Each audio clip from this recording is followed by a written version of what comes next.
আমরা চাইবো আমাদের যে দাবিগুলো আছে সেগুলো নিয়ে আলোচনা করতে ওনাদের সাথে, এবং আলোচনা করে সদর্থক রিপ্লাই পেতে চাই। চাকরিহারাদের ডেডলাইন শেষের দিনই বিকাশ ভবনে বৈঠকে বসেছেন শিক্ষা সচিব বিনোদ কুমার।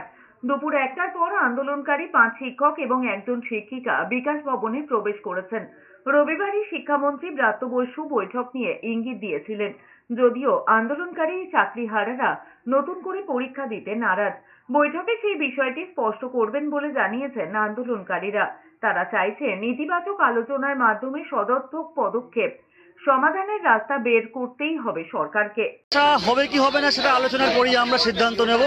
আপাতত আমরা আলোচনা আশাবাদী তো অবশ্যই যাচ্ছি, আলোচনাটা হোক, যদি ফলপ্রসূ হয় আমরা অবশ্যই জানাবো। এদিকে সুপ্রিম কোর্ট নির্দেশ দিয়েছে 31শে মের মধ্যে নিয়োগ প্রক্রিয়ার নোটিফিকেশন জারি করতেই হবে এসএসসি কে। আর 5 দিন বাকি। সেক্ষেত্রে স্কুল সার্ভিস কমিশন সূত্রে খবর, নিয়োগ প্রক্রিয়ার যাবতীয় প্রস্তুতি এখন শেষের পর্যায়ে। কোন প্রক্রিয়ার সমাধান সূত্র বেরোবে সেদিকে তাকিয়ে আন্দোলনকারীরা। অন্যদিকে সুপ্রিম কোর্টের দ্বারস্থ হয়েছেন চাকরিহারাদের একাংশ। সর্বোচ্চ আদালতের অবসরকালীন বেঞ্চে তারা আবেদন করেছেন। ওয়েমার শিটের মিরর ইমেজের কপি প্রকাশের দাবিতে মামলার সিদ্ধান্ত নিয়েছেন তারা। অযোগ্যদের চিহ্নিত করে অবিলম্বে বরখাস্ত করার দাবিতেই এই মামলা বলে জানা গিয়েছে।